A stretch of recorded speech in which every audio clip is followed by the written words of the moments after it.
Meron akong gustong bulay-bulayin nating lahat. Naka 2 years na tayo kay Live Good. To be exact, no?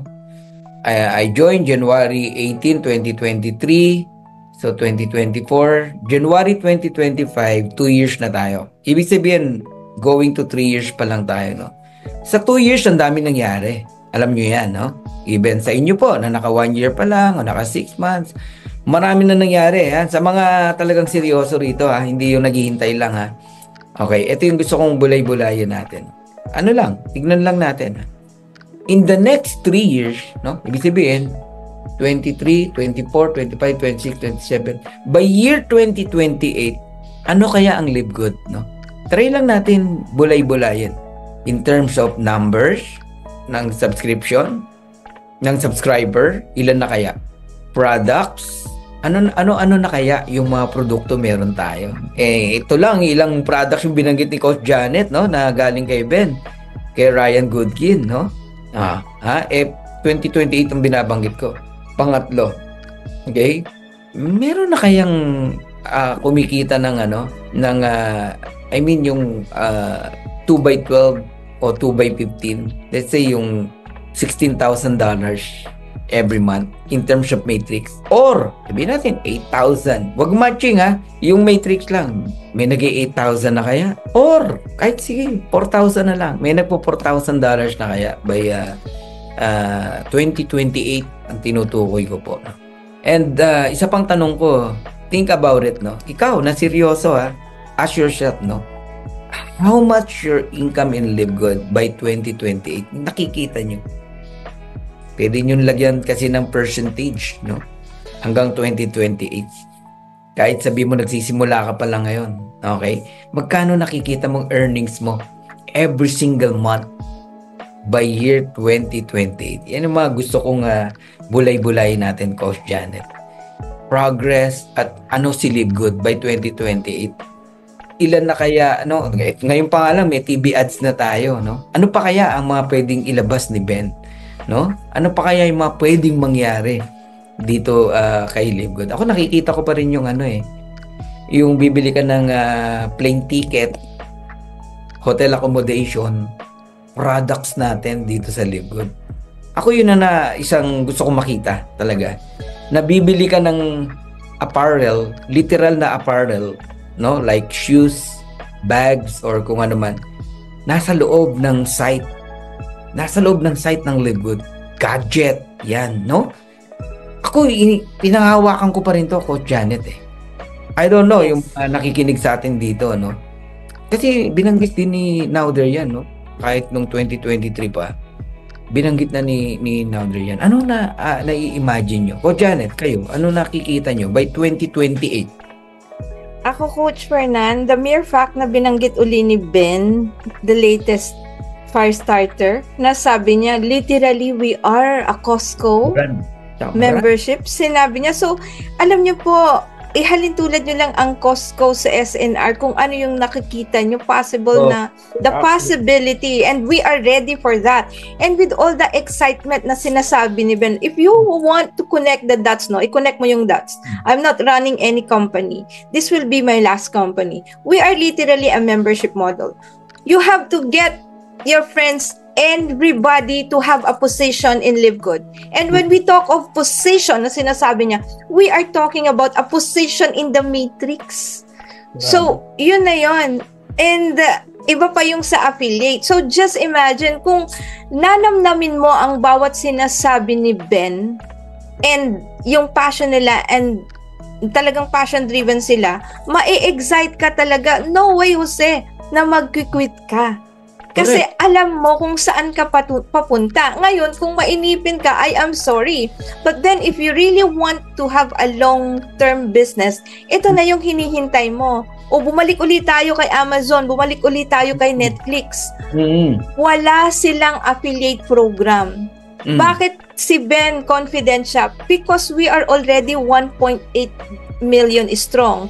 And alam niya, Ben is a master of the compensation plan. He ran a lot of business. So alam niya kung siya papunta. And he even said that, well, for you guys, you don't know that I am competitive.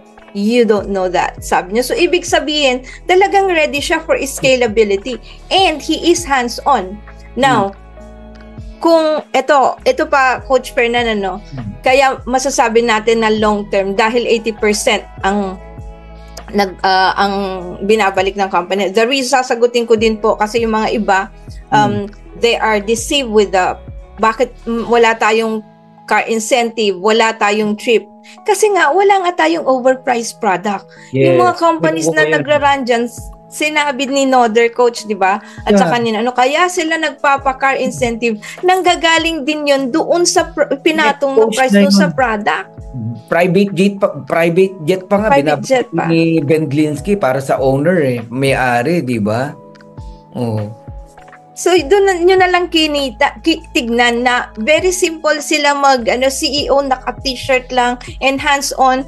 Yung sa advertisement, sila mismo, they don't even hire a celebrity, but they get the influencers come in. Doon pa lang, no?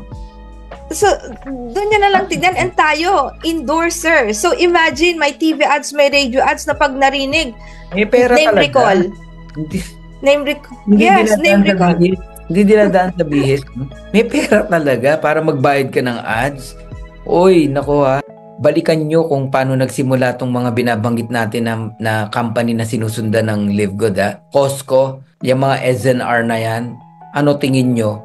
Sandamakmak na branches agad meron yan? Hindi. Nagsimula lang din sa isa yan. Nagsimula lang din sa konting products yan. Testing nga lang like Netflix. Kung puputok, kung papatok o hindi. Even Amazon, libro nga lang nagsimula ang Amazon Vision tong pinag-usapan natin, no? My people will perish because lack of vision. Binanggit yan sa Proverbs, no? Even Hosea 4:6, no? Guys, napakahalaga ng vision at yan yung pangahawakan mo.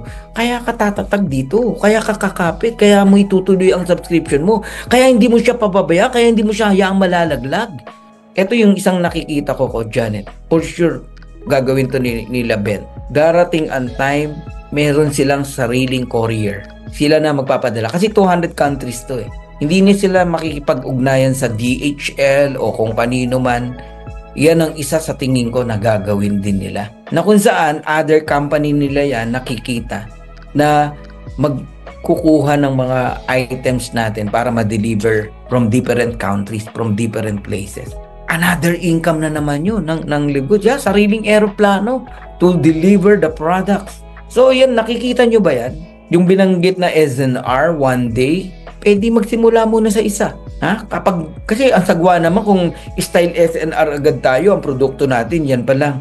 Kahit kayang magtayo ng warehouse, parang warehouse lang yun SNR. Tapos tinambak yung mga products dyan, inayos. Pwede ka na mamili, naglagay ng counter. Ang dali lang gawin yun Kaya yung nag-iisip ng warehouse, nakakala ganun agad ang itatayo. Naku po, maling mindset yun. Hindi po, kaya nga fulfillment center lang, sinasabi ni Ben. Ang ginagamot lang doon, immediate products, makuha mo agad. Pero, ako nakikita ko talaga yung one day talaga para tayong ganon. SNR, Costco, na merong malaking warehouse, tambak ang products, andyan dyan lahat. Gulong ng sasakyan, mga household products, mga apparel, mga TV, gadget, dyan ka bibili. Okay? Yung supplier, nag-uunahan, pumasok kay LiveGood. Kasi si LiveGood, merong instant buyer. Sample lang ako kayo ng instant buyer. Nilabas yung Shilajit. Paglabas ng Shilajit, diniscuss lang ni Ryan Goodkin, wala na agad. Ubus na agad. Lahat ng nilagay dun sa Naalala niyo yan? na out of stock agad. Yung pinagawa na 100,000 bottles. Boom! Wala na. Ubus na. May instant buyer si LiveGood. So kung ikaw halimbawa lang, no? Ikaw apparel brand, di na ako magbabanggit. May millions of buyer ang LiveGood. 10 million buyers. Hindi ka papayag makipag-ugnayan kay Ben? Ben, here's my product. Lagay mo dyan sa ala Costco, ala SNR na tindahan mo. Dyan sa market, ala Amazon. Okay, ito yung price natin. Special. Dahil alam ko, meron ka mga instant buyer, instant market. Sasample lang ko lang kayo Sample lang ko lang kayo. Naglabas halimbawa si Ben this month ng napakagandang shoes. Sapatos lang, Boss Janet. Sample lang to ha. Testing lang. Naglabas ng shoes. Quality. Baba ng presyo. Tamang presyo. Sino bibili? Ilan ang bibilin mo sa family mo? Sample lang. Naglabas ng magandang shoes. Ang ganda ng design. Design din ng mga branded na nakikita nyo sa market na binibili nyo. Rubber shoes na lang, sige.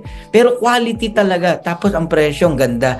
Kasi binigay ng supplier ng sobrang ganda. Of course, hindi si Ryan Goodkin ang gagawa niyan, di ba? Sapatos yan. Alangan namang si Ryan Goodkin pa gagawa niya, no? Sino sa inyo bibili ng shoes? Ha? Type nyo nga, shoes. Sample. Kunwari, nakipag-collaborate ang Nike sa Live Good. Yan na. O kaya ang World Balance. Diba? Yan na. Mga ganyan. Shoes. Ang tatak ng shoes. Nike Live Good. May ganun eh. Mga ganun ba? Daming bibili ng shoes, oh. Di ba? Ako, addict din ako sa shoes eh. Kasi nung high school ako, wala akong shoes na maganda eh. Nainggit ako sa mga classmate ko eh. Nung nagkapera tayo, doon tayo namili ng shoes. Naranasan ko one time, isang bilihan, 12 agad, 12 pares. Grabe, di ba?